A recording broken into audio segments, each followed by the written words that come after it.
አጥንቱ የት አለ? በጉበ ፈንጂ ነው እንደ ሞቶ በትንትኑ የጠፋው የት አለ? እንዲህ አንድ አጥንት የለም እንዴ?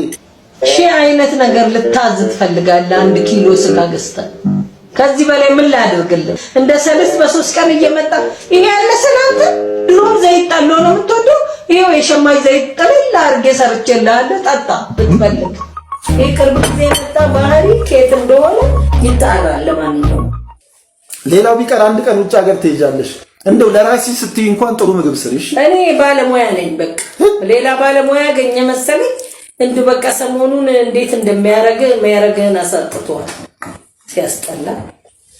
እኔማ ማስጠላ አይደለሁም፣ የሚያስጠላውማ አለ። እሺ ማንም የሚፈልገኝ ሰው ነው። እሺ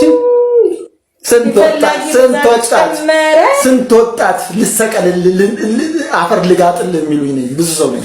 ይህን ፀጉርን ስለፈረፈርክ በ50 ዓመትህ አዎ ፍንዳታ ለመምሰል በጣም ትታገላለህ። በዚህ ቀናሽ ደግሞ በእድሜ ብትኖር ስድስቶቹ ረሳቸው። ምንድነው ስድስቶቹ? 6 ፍሬ ከፈልፍሎ የወጣውን ከግርህ ላይ አተራተር የሚያክል ሙጀሌ አንቺ ብለህ ነው እሱ። የታች ሰፈር ሰዎች አንቺ ወደ ታች ስትይ ምን እንደሚሉሽ ታውቂያለሽ? ትዬ መጽሐፍ አለመች ነው የሚሉት። መጽሐፍ እኮ ነው የሚሉሽ። ለምን እግርሽ እንደዚህ ስለሆነ አንዳንዴ 6 ሰዓት ከሩብ ላይ ያሳያል።